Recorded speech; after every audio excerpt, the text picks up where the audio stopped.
بسم اللہ الرحمن الرحیم۔ سب سے ضدی تسبیح یہ تسبیح ضد کر کے اللہ کریم سے اپنی ہر بات منوا لیتی ہے۔ فجر کی نماز کے بعد یہ تسبیح لازمی پڑھ لیا کرو۔ محترم ناظرین، فجر کی نماز کے بعد جو میرے بہن بھائی دوست دولت کی شدید پریشانی میں مبتلا ہیں، ان دوستوں کو آج اپنے سینے کا راز دینے لگا ہوں۔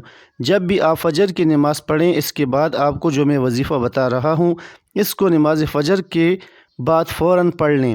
اللہ پاک کا ایسا کرم ہوگا کہ آپ کی عقل حیران رہ جائے گی کہ اچانک جو دولت کا طوفان آ گیا ہے وہ کہاں سے آ گیا۔ آپ بس میرا آج کا وظیفہ میں ایک خاص تسبیح کا جو میں آپ کو بتانے لگا ہوں، اس کو صرف ایک بار نماز فجر کے بعد پڑھ لو، آپ کی دولت کی جو کمی ہے وہ ختم ہو جائے گی۔ ناظرین، یہ ایک ایسی تسبیح ہے، یہ ایک ایسا عمل ہے، یہ ایک ایسا وظیفہ ہے کہ جس کو کرنے سے اللہ تعالیٰ بہت خوش ہوتا ہے، اور جس سے اللہ خوش ہو جائے اس کی دنیا اور آخرت دونوں ہی سنور جاتی ہیں۔ اس وظیفے کو، اس عمل کو، اس تسبیح کو کرنے والے پر اللہ تعالیٰ اپنی خصوصی رحمت فرماتا ہے اور اس کو اپنے نیک اور برگزیدہ بندوں میں شمار کر لیتا ہے۔ اس کی جو بھی حاجت ہوتی ہے اس کو اللہ تعالیٰ پورا فرما دیتا ہے۔ رزق کے حوالے سے کوئی تنگی یا پریشانی ہو تو رب کعبہ پورے سال کا رزق اور دولت لکھ دیتا ہے۔ میرا رب نصیب اور تقدیر کے بند تالوں کو کھول دیتا ہے، کیونکہ اس عمل کو کرنے سے، اس وظیفے کو کرنے سے اللہ تعالیٰ نصیب اور تقدیر کے فیصلے کر دیتا ہے۔ آپ کسی بھی دن اس تسبیح کا ایک ایسا خاص وظیفہ جو آپ کے حوالے کر رہا ہوں، جس کو پڑھنے والا رب کعبہ سے بیٹھے بیٹھے کروڑوں کی خواہش بھی کرے گا تو میرا رب کروڑوں روپے بھی عطا فرمائے گا۔ یہ وظیفہ پڑھنے والے سے رب خوش ہو جاتا ہے، اور جس بندے سے رب خوش ہو جائے اس کا ذکر فرشتوں سے کرتا ہے، نام لے کر پکارتا ہے اور حکم جاری کرتا ہے کہ جاؤ اس بندے کی ہر حاجت کو پورا فرما دو، اس کا ہر مقصد پورا فرما دو۔ یہ جو مانگتا ہے، جیسا مانگتا ہے، غیبی خزانوں سے جولیاں بھر دو۔ اللہ والو، رب کی ذات جب دینے کو تیار ہے تو تم لوگ لینے کو کیوں انکاری ہو؟ اس کے علاوہ ناظرین، میں اپنی تمام بیٹیوں سے گزارش کرتا ہوں جن کے رشتے نہیں ہو رہے، آپ میں سے بہت سی بیٹیاں، بہت سی بہنیں ایسی بھی موجود ہیں جن کے رشتے نہیں ہو رہے، بہترین رشتوں کے اسباب چاہتے ہیں، من پسند نوکری چاہتے ہیں، قرض دار ہیں، قرض سے نجات چاہتے ہیں، میاں بیوی میں محبت کی کمی ہے، تڑپنے والی محبت چاہتے ہیں، نہ فرمان اولاد ہے، نہ فرمان شوہر ہے۔ آپ یہ وظیفہ ایک بار کیجئے، جس مقصد کو ذہن میں رکھ کر کریں گے، میرا رب اس مقصد کو ایک ہی دن میں پورا فرمائے گا۔ اب رب سے مانگنے کا وقت ہے۔ اب رب کی ذات جب خود دینے کو تیار ہے تو پھر کیوں نہ رب سے مانگ لیا جائے۔ اگر میں یوں کہوں کہ یہ تسبیح پڑھنے والا خوش قسمت ہے، یہ تسبیح پڑھنے والا پہاڑ جتنا خزانہ بھی مانگے گا تو ایک دن کے اندر مل جائے گا انشاءاللہ۔ آئیے، جو لوگ اپنے گھر سے بے سکونی، بے برکتی کا خاتمہ چاہتے ہیں، گھر کے حالات کو بدلنا چاہتے ہیں، وہ ایک بار یہ وظیفہ لازمی کریں۔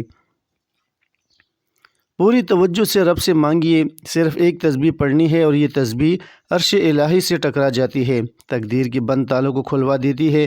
یہ تسبیح راستے میں تمام مشکلات، پریشانیوں کو ختم کرتے ہوئے ہر قدم پر کامیابی کو آپ کا مقدر بنا دیتی ہے۔ آپ نے رب کے صفاتی نام پڑھنے ہیں۔ زیادہ لمبا وظیفہ نہیں ہے اور نہ ہی زیادہ مشکل وظیفہ ہے۔ یہ عمل بہت ہی آسان ہے۔ آپ نے کامل یقین کے ساتھ، پوری توجہ کے ساتھ اللہ پاک کے صفاتی نام پڑھنے ہیں۔ ان کو پڑھنے کا اور اس عمل کو کرنے کا طریقہ آپ کو بتاتا ہوں۔ ناظرین، اگر آپ کو پیسوں کو لے کر جتنے بھی مسائل ہیں وہ حل ہو جائیں گے، آپ کا جو بھی مسئلہ ہے، آپ کو اگر کاروبار میں رکاوٹ ہے، کوئی بھی کام میں ہاتھ ڈالتے ہیں تو نقصان ہو جاتا ہے، تو ان تمام پریشانیوں کو ختم کرنے کے لیے اور اللہ کی رضا حاصل کرنے کے لیے بہت ہی مجرب وظیفہ ہے۔ ناظرین محترم، نماز فجر اسلام کی سب سے اہم عبادت میں سے ہے، جس میں بے پناہ فضیلت، نورانیت اور برکت چھپی ہوئی ہے۔ یہ دن کے آغاز میں اللہ سے تعلق کو مضبوط کرتی ہے اور دل کو سکون اور اطمینان عطا کرتی ہے۔ فجر کی نماز پڑھنے والوں کے چہروں پر نور ہوتا ہے اور یہ نور دنیا اور آخرت میں کامیابی کا ذریعہ بنتا ہے۔ احادیث میں آیا ہے کہ فجر کی نماز پڑھنے والا اللہ کی حفاظت میں ہوتا ہے۔ یہ نماز رزق میں برکت، گناہوں کی معافی اور نجات کا ذریعہ ہے۔ اہل ایمان کے لیے قرب الہی کا سبب بہترین وقت ہے، تو قرب الہی حاصل کرنے کے حوالے سے آج آپ کی خدمت میں نماز فجر کے وقت ایک ایسی تسبیح پڑھنے کا عمل لے کر حاضر ہوئے ہیں جو عرش پر ہلچل مچا دیتی ہے۔ انسان جو منہ سے مانگتا جاتا ہے، اللہ تعالیٰ اس کو عطا کر دیتا ہے، کیونکہ اس کی صبح کا آغاز ہی اللہ تعالیٰ کی بابرکت عبادت سے ہوتا ہے۔ تو صبح کے وقت یہ تسبیح پڑھنے سے نہ صرف گناہ معاف ہو جاتے ہیں بلکہ جو بھی فجر کے وقت یہ تسبیح پڑھتا ہے اللہ تعالیٰ اس کے دن بھر کی تمام حاجتوں کو پورا کرتے ہیں۔ اللہ اس کی پریشانی کو دور کرتا ہے، اللہ اسے بے شمار رزق دیتے ہیں، غیب سے رزق ملتا ہے۔ رسول اللہ صلی اللہ علیہ وسلم نے فرمایا، جو شخص صبح فجر کی نماز کے بعد جو پڑھے تو قیامت کے دن اس سے افضل کسی کا عمل نہیں ہوگا سوائے اس شخص کی جس نے اس کے برابر یا اس سے زیادہ ان کلمات کو پڑھا ہو۔ ناظرین، فجر کی نماز کے بعد جو یہ تسبیح پڑھتا ہے عرش پر ہلچل مچ جاتی ہے۔ اللہ تعالیٰ اپنے بندی کی حاجت کو پورا کرنے کے لیے فرشتوں کی دوڑیں لگا دیتے ہیں، اس کے ہر معاملات میں اس کی مدد کرتے ہیں، اس کے منہ سے ہر لفظ پر اللہ تعالیٰ کن لکھ دیتے ہیں۔ محترم ناظرین، ایک بہت ہی خاص اور مجرب وظیفہ لے کر آپ کی خدمت میں حاضر ہوا ہوں، جس کو آپ فجر کی نماز کے بعد پڑھ لیں، لاکھوں کا قرض بھی ختم ہو جائے گا، حاجت ایک دن میں پوری ہو جائے گی۔ ناظرین، یہ بڑا وظیفہ نہیں اور نہ ہی کبھی آپ کو بڑے بڑے وظیفے بتاتا ہوں، مختصر سا عمل ہے۔ آج کا وظیفہ نہایت ہی مختصر سا وظیفہ ہے۔ فجر کے بعد آپ نے اس عمل کو کر لینا ہے، انشاءاللہ پھر اس وظیفے کا اثر آپ دیکھیں گے۔ رزق، مال و دولت کی بہاریں لگ جائیں گی۔ یہ خاص دولت اور رزق کے حوالے سے ہے، لیکن آج کا یہ عمل صدق کے دل کے ساتھ آپ نے کرنا ہے۔ اس عمل کو اگر فقیر بھی کرے گا تو وہ بھی اللہ پاک کی عنایت اور اس کے فضل و کرم سے دولت پر بیٹھ کر راج کرے گا، کیونکہ اس وظیفے میں جو طاقت ہے، اس وظیفے کا جو اثر ہے، وہ بہت کم لوگ جانتے ہیں۔ ویسے تو ہم نے اپنے چینل پر بے شمار وظائف بتائے ہیں، لیکن یہ جو عمل ہے، یہ جو وظیفہ ہے، یہ آپ کی ساری پریشانیوں کو ختم کر دے گا۔ آپ کے اوپر لاکھوں کروڑوں کا قرضہ ہے، انشاءاللہ وہ بھی چٹکیاں بجاتے ہی ادا ہو جائے گا۔ قرض کے ادا ہونے کے ایسے اسباب پیدا ہوں گے کہ پھر آپ سب حیران رہ جائیں گے۔ آپ کے پاس دولت کی کمی ہے، آپ کرائے کے گھر میں رہتے ہیں، آپ کو سمجھ میں نہیں آتی کہ کرایہ کیسے ادا کریں، گھر کا خرچہ کیسے چلائیں، کیونکہ آج کل مہنگائی بھی اتنی زیادہ ہے کہ ایک وقت کا کھانا بھی مشکل ہو چکا ہے۔ ہر ماہ بجلی کے تگڑے تگڑے بل بھی ادا کرنے ہوتے ہیں، ہر ماہ بچوں کی فیسیں بھی ادا کرنی ہوتی ہیں۔ انسان بہت پریشانی میں مبتلا ہے، انسان بہت پریشان ہے، اور انسان کو سکون صرف اللہ کے ذکر میں ہی ملتا ہے۔ یہ بات بہت اہم کرنے لگا ہوں کہ جب انسان عاجزی کے ساتھ اللہ کے آگے جھک جاتا ہے، سجدے پہ سجدہ کرتا ہے، اور پھر ہر سجدے پر رو رو کر گڑ گڑا کر خوب ڈھیروں دعائیں مانگتا ہے، تو اس کو بھی اللہ تعالیٰ ضرور عطا فرما دیتا ہے۔ ہم ہر وظیفے میں آپ کو بتاتے ہیں کہ اللہ سے مانگنے کا آپ کو طریقہ جب آ جائے گا، پھر آپ کو کسی مزید وظیفے کی ضرورت نہیں پڑے گی، آپ نے صرف ہاتھ اٹھانے اور آپ کو ملنا شروع ہو جائے گا۔ لیکن اس سے پہلے آپ نے کچھ اعمال کرنے ہوتے ہیں۔ آپ جو چھوٹی چھوٹی غلطیاں کرتے ہیں، جن کو اگر آپ سدھار لیں اور آپ اپنے کاروبار میں حلال طریقے سے کاروبار کریں یا رزق کمانے میں حلال ذریعہ استعمال کریں، جیسے کہ اللہ تعالیٰ کے نبی پاک صلی اللہ علیہ وسلم نے کاروبار کیا تھا، آپ بھی اس طرح کام کریں، حلال و پاکیزہ رزق کمائیں۔ اگر آپ کاروبار کرتے ہیں تو اس طریقے سے کریں۔ اگر آپ جاب کرتے ہیں کہ کوئی آپ پر انگلی نہ اٹھا سکے، آپ ایمانداری سے ڈیوٹی دیں، جس کام کی تنخواہ لیتے ہیں وہ کام مکمل جان فشانی سے کریں، اور اپنے فرائض سے کوئی غفلت نہ کریں۔ ہر ماہ رزق حلال ہی آپ اپنے گھر لائیں، اور کوشش کریں کہ آپ کے پورے گھر میں حرام کا ایک لقمہ بھی کسی کے پیٹ میں نہ جائے۔ حلال رزق کمانے سے ایسا ہو ہی نہیں سکتا کہ انسان اپنے اللہ پاک سے مانگے اور اللہ پاک اس کی دعا کو رد کر دے، ایسا کبھی نہیں ہو سکتا۔ اور یہ جو وظیفہ ہے، جب یہ وظیفہ کوئی بھی بندہ پڑھتا ہے تو اس وظیفے سے اس کے پاس بے تحاشا دولت آ جاتی ہے۔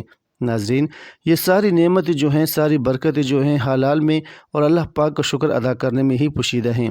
کوشش کیا کریں کہ کثرت سے اللہ پاک کو شکر ادا کیا کریں، انشاءاللہ دیکھنا کیسے آپ کے وارے نیارے ہو جاتے ہیں۔ اگر آپ کے اوپر قرض ہے، آپ نے سود پر قرض لیا ہوا ہو، تو سب سے پہلے اللہ پاک سے معافی مانگیں، کیونکہ سود حرام ہے اور اللہ پاک سے کھلی جنگ ہے۔ تو اللہ سے جنگ کون کر سکتا ہے؟ میرے بھائیو بہنوں، جو بندہ اللہ سے جنگ کرنے کا سوچے گا وہی دونوں جہانوں میں مارا جائے گا، وہ دنیا میں بھی ذلیل و رسوا ہوگا اور آخرت میں بھی ذلیل و رسوا رہے گا۔ جہنم کی انتہائی جو سب سے نچلے والے گڑھے ہیں، ان میں اس کو پھینکا جائے گا۔ تو آپ نے سب سے پہلے سود کے کاموں سے توبہ کرنی ہے، جھوٹ سے توبہ کرنی ہے، اور غیبت سے توبہ کرنی ہے، چغلی سے توبہ کرنی ہے۔ لیکن واضح رہے کہ صرف توبہ نہیں کرنی، بلکہ اس توبہ پر قائم بھی رہنا ہے۔ اور سب سے اہم بات جو ہے وہ آپ اپنے رشتہ داروں سے اگر لا تعلق ہیں تو فوراً جا کر ان سے معافی مانگیں، چاہے آپ کی غلطی ہے یا نہیں۔ دیکھنا کیسے اللہ پاک آپ کے اوپر اپنا فضل و کرم کرے گا۔ آپ کے اوپر اللہ پاک اپنا کرم فرمائے گا۔ اور رشتہ داروں کے ساتھ آپ نے اچھا سلوک کرنا ہے، اس کے ساتھ تعلقات جوڑنے کی کوشش کریں۔ یہ نہ دیکھو کہ کوئی اس نے یہ کہہ دیا، اس نے وہ کہہ دیا، آپ عاجزی اختیار کریں۔ جو عاجزی اختیار کرے گا اس کو پھل ملتا ہے۔ اور جب آپ کبھی بلندی پر چڑھتے ہیں، آپ کو پتہ ہونا چاہیے جب بھی آپ بلندی پر چڑھیں گے تو آپ کو جھکنا پڑے گا، آپ سیدھے کھڑے ہو کر بلندی پر نہیں چڑھ سکتے۔ اور جب آپ نے نیچے اترنا ہوتا ہے تو آپ کو سیدھا ہونا پڑتا ہے، تو اس وقت آپ کو سینہ تان کر نیچے اترنا پڑتا ہے، پھر ہی آپ نیچے اتر سکتے ہیں۔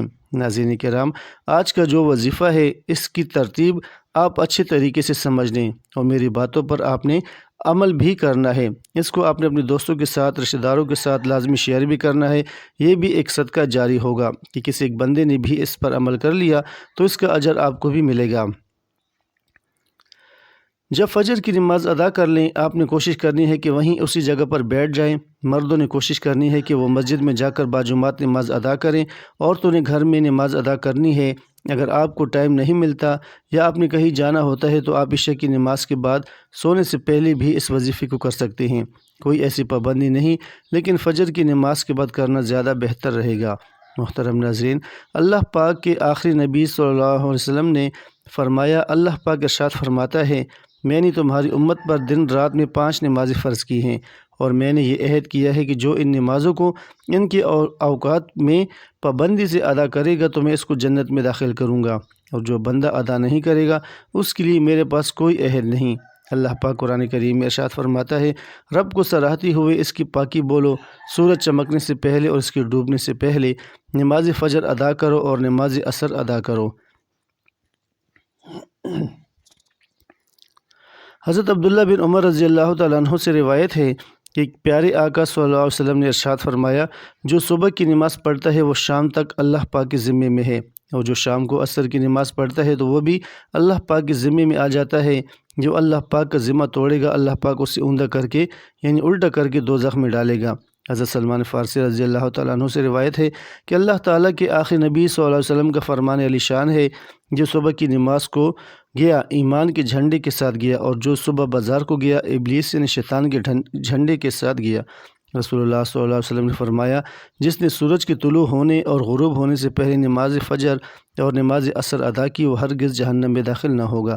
حضرت ابو عبادہ بن جراح رضی اللہ تعالیٰ عنہ بیان کرتے ہیں، رسول اللہ صلی اللہ علیہ وسلم نے ارشاد فرمایا، فجر کے اوقات میں پڑھی جانے والی باجماعت نماز سے افضل کوئی نماز نہیں۔ میرا گمان یعنی خیال ہے کہ تم میں سے جو اس میں شریک ہوگا اس کے گناہ معاف کر دیے جائیں گے۔ حضرت انس رضی اللہ تعالیٰ عنہ سے روایت ہے کہ سرکار مدینہ صلی اللہ علیہ وسلم نے ارشاد فرمایا، جس نے 40 دن فجر اور عشاء کی نماز باجماعت پڑھی اور اللہ پاک اس کو 2 آزادی عطا فرمائے گا، ایک نار یعنی آگ سے، دوسری نفع یعنی منافقت سے۔ نماز جنت کی چابی ہے۔ اللہ تعالی ہمیں وقت پر 5 نمازیں پڑھنے کی توفیق عطا فرمائے، آمین۔ یا الہی، فجر میں ہم کو اٹھنے کا شوق دے، سب نمازیں ہم پڑھیں وہ ذوق دے جو صبح کی نماز سورج نکلنے سے پہلے پڑھ لیں، یعنی باجماعت نماز ادا کریں، اللہ پاک اس کے لیے باقی نمازیں پڑھنا آسان کر دیتا ہے۔ جب اسے موت ہے تو اللہ پاک اس کے لیے جنت کے دروازے کھول دیتا ہے۔ فجر کی سنتیں دنیا کے خزانوں میں سے بہتر ہیں۔ اللہ پاک قیامت کے دن اسے اپنا دیدار نصیب فرمائے گا۔ فرمان مصطفیٰ صلی اللہ علیہ وسلم ہے، اے میرے صحابہ، منافق بندے پر بوجھ اور سب سے بھاری نماز فجر ہے۔ نماز فجر کی فضیلتوں کو مد نظر رکھتے ہوئے گزارش ہے کہ آپ اپنی دنیا اور آخرت سنواریں اور دونوں جہانوں میں کامیابی حاصل کرنا چاہتے ہیں تو فجر کی نماز کو اپنے اوپر لازمی کر لیجئے۔ اللہ پاک ہماری موت اور آخری سانس بھی نماز فجر ادا کرتے ہوئے نکالے، آمین ثم آمین۔ محترم ناظرین، آپ نے سب سے پہلے ایک مرتبہ بسم اللہ الرحمن الرحیم پڑھنی ہے۔ اللہ تعالیٰ کے پاک اور آخری کتاب قرآن مجید میں ہے، اپنے دن کا آغاز اللہ تعالیٰ کے بابرکت نام سے شروع کیا کرو۔ شروع اللہ کے نام سے جو بڑا مہربان اور نہایت رحم کرنے والا ہے۔ حضرت سلمان علیہ السلام نے اپنے دن کے آغاز اللہ کے بابرکت نام سے ہی کیا تھا۔ اسی طرح حضرت نوح علیہ السلام کی کشتی کے چلنے کا تذکرہ قرآن مجید میں کیا گیا ہے۔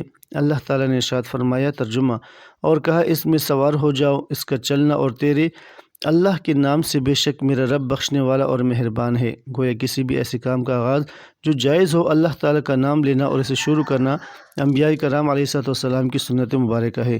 جو کام بسم اللہ الرحمن الرحیم پڑھ کر شروع کیا جاتا ہے تو اس کام میں برکت پیدا ہو جاتی ہے۔ نبی کریم صلی اللہ علیہ وسلم جب بھی کوئی کام کرتے تو اس کی ابتدا بسم اللہ الرحمن الرحیم سے فرماتے تھے۔ آپ صلی اللہ علیہ وسلم نے فرمایا، اپنے دن کا آغاز اللہ تعالیٰ کے بابرکت نام سے کیا کرو۔ اس سے معلوم ہوا کہ بسم اللہ الرحمن الرحیم کس قدر اہمیت کے حامل ہے۔ رسول اللہ صلی اللہ علیہ وسلم کا پاک ارشاد ہے کہ دروازہ بند کرتے وقت بسم اللہ پڑھو، چراغ گول کرتے وقت بسم اللہ پڑھو، برتن ڈھانپتے ہوئے بسم اللہ پڑھو اور مشک کا منہ بند کرتے ہوئے بسم اللہ پڑھو۔ کھانا پینے، ذبح کرنے، وضو کرنے، کشتی میں سوار ہونے، ہر نیک کام کرنے سے پہلے بسم اللہ الرحمن الرحیم پڑھنا مستحب ہے۔ ناظرین کرام، اس کے بعد آپ نے نبی کریم صلی اللہ علیہ وسلم کی ذات اقدس پر صرف 3 مرتبہ درود پاک پڑھنا ہے۔ درود پاک آپ کوئی سا بھی پڑھ سکتے ہیں، چھوٹے سے چھوٹا درود پڑھ لیں یا درود ابراہیمی، لیکن درود ابراہیمی کی فضیلت بہت زیادہ ہے۔ حضرت عبداللہ بن عمر رضی اللہ تعالیٰ عنہ سے روایت ہے کہ ایک شخص نے حضور صلی اللہ علیہ وسلم کی خدمت میں حاضر ہو کر اپنی مفلسی اور تنگ دستی کی شکایت کی تو آپ صلی اللہ علیہ وسلم نے فرمایا، جب تم گھر میں داخل ہو اور گھر میں کوئی ہو تو اسے سلام کرو، اگر کوئی نہ ہو تو مجھ پر سلام عرض کرو اور ایک بار درود پڑھو۔ اس شخص نے ایسا ہی کیا، اللہ تعالیٰ نے اسے اتنا مال عطا کر دیا کہ اس نے اپنے ہمسایوں کی بھی خدمت کی۔ فرمان مصطفیٰ صلی اللہ علیہ وسلم ہے کہ جو یہ بند پسند کرے، اللہ تعالیٰ اس کے گھر میں زیادہ خیر کرے، تو جب کھانا کھایا جائے تو باوضو ہو کر کھانا کھائے، اور جب اٹھایا جائے تو اس وقت بھی وضو کرے۔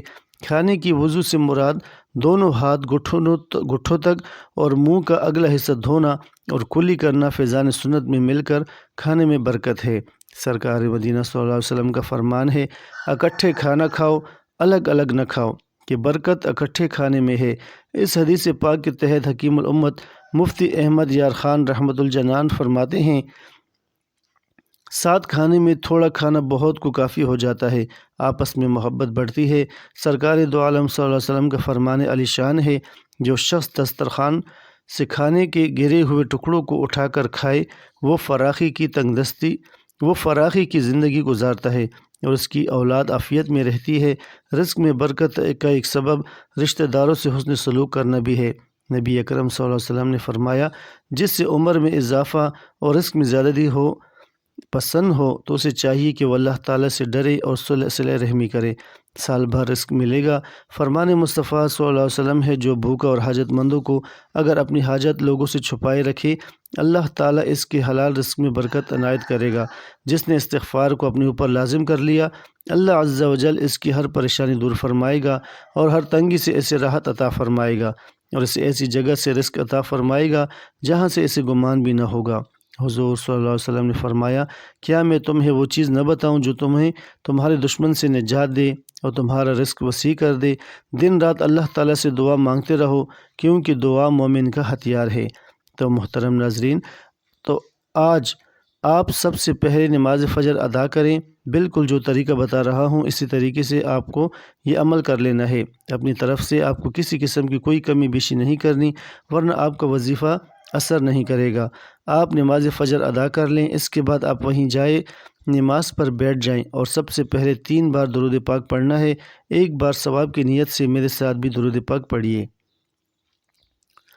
اللہم صلی علی محمد وعلی آل محمد کما صلیت علی ابراہیم وعلی آل ابراہیم انک حمید مجید۔ اللہم بارک علی محمد وعلی آل محمد کما بارکت علی ابراہیم وعلی آل ابراہیم انک حمید مجید۔ اس کے بعد 3 بار سورہ کوثر پڑھ لیں۔ بسم اللہ الرحمن الرحیم، انا اعطیناک الکوثر فصلی لربک وانحر ان شانئک هو الابتر۔ اور اس کے بعد آپ 11 مرتبہ سب سے پہلے یا مجیدو پڑھ لیں، یا مجیدو یا مجیدو یا مجیدو، اس کو آپ نے 11 مرتبہ پڑھنا ہے۔ اور اس کے بعد آپ نے 1 مرتبہ سورۃ اخلاص، بسم اللہ الرحمن الرحیم، قل هو اللہ احد اللہ الصمد لم یلد ولم یولد ولم یکن لہ کفوا احد پڑھ لیں۔ اور پھر آپ نے 11 مرتبہ یا لطیفو پڑھنا ہے۔ یاد رہے، یا لطیفو یا لطیفو یا لطیفو، اس کو بھی اچھی طرح 11 مرتبہ پڑھنی ہے۔ اس کے بعد آپ نے 11 مرتبہ یا ودود پڑھنا ہے۔ یا ودود یا ودود یا ودود۔ اس کو اچھے طریقے سے پڑھنے کے بعد آپ نے پھر 11 مرتبہ یا مقتدر پڑھ لیں، یا مقتدر یا مقتدر یا مقتدر۔ آپ کی جتنی بھی دولت کی تنگی ہے فوری طور پر ختم ہو جائے گی۔ آپ جیسے ہی عمل کریں گے آپ مالا مال ہو جائیں گے، آپ کی بد قسمت کے تالے کھل جائیں گے، آپ کی غیب سے مدد ہوگی۔ آپ یہ ایک تسبیح پر بتائی گئی طریقے کے مطابق پڑھ لیجئے، میرا رب راضی ہو جائے گا، اتنا نوازے گا کہ آپ کو خود بھی سمجھ نہیں آئے گی کہ کہاں کہاں سے دولت آ رہی ہے۔ تو آپ نے یہ وظیفہ لازمی کرنا ہے، اور وظیفے کے بعد دعا لازمی مانگنی ہے۔ دعا ہے کہ اللہ پاک میرا سنانا اور آپ کا سننا اپنی بارگاہ الہی میں قبول و منظور فرمائے۔ آمین ثم آمین۔ اللہ تعالی ہم سب کا حامی و ناصر ہو، آمین۔